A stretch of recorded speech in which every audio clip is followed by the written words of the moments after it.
Roberta Kaplan argued and ultimately won one of the most consequential cases in this nation's history. At a time when the gay organizations that I approached responded with, "It's the wrong time for the movement," Robbie Kaplan said, as did Martin Luther King before her, "There is no wrong time to seek justice." And while Windsor was obviously about the equal protection and the equal dignity of every American, in a certain sense, Charlottesville is no different. It's just much more overt. After paving the way to help make gay marriage a nationwide reality, she's now set her sights on the riots in Charlottesville and, more importantly, the white supremacists who put it together. Replace us! It was unbelievably shocking to me. You can't, I think, ever fully heal those wounds, but one way to heal them, and I think that's what every one of our plans believe, is to hold the people who did it accountable. And that's what this lawsuit's all about. Some have framed the events in Charlottesville as just an exercise of the First Amendment gone wrong. Kaplan disagrees.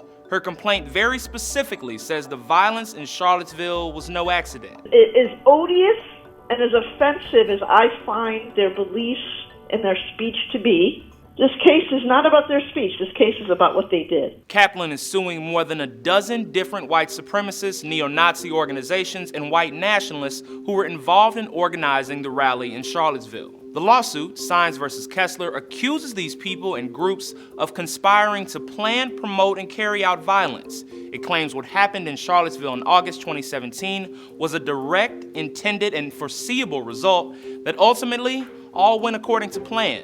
The case rests upon what's called civil conspiracy law, which essentially says the defendants in the lawsuit had an agreement and plan to break the law before the rally even started.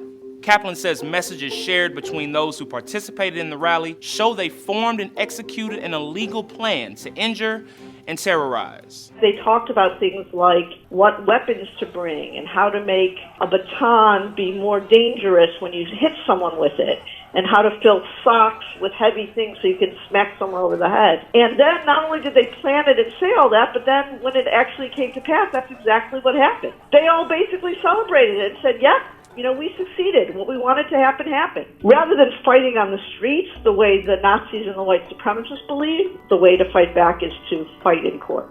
The judge plans to meet with Kaplan and make a decision on the motion to dismiss the lawsuit sometime in mid-March.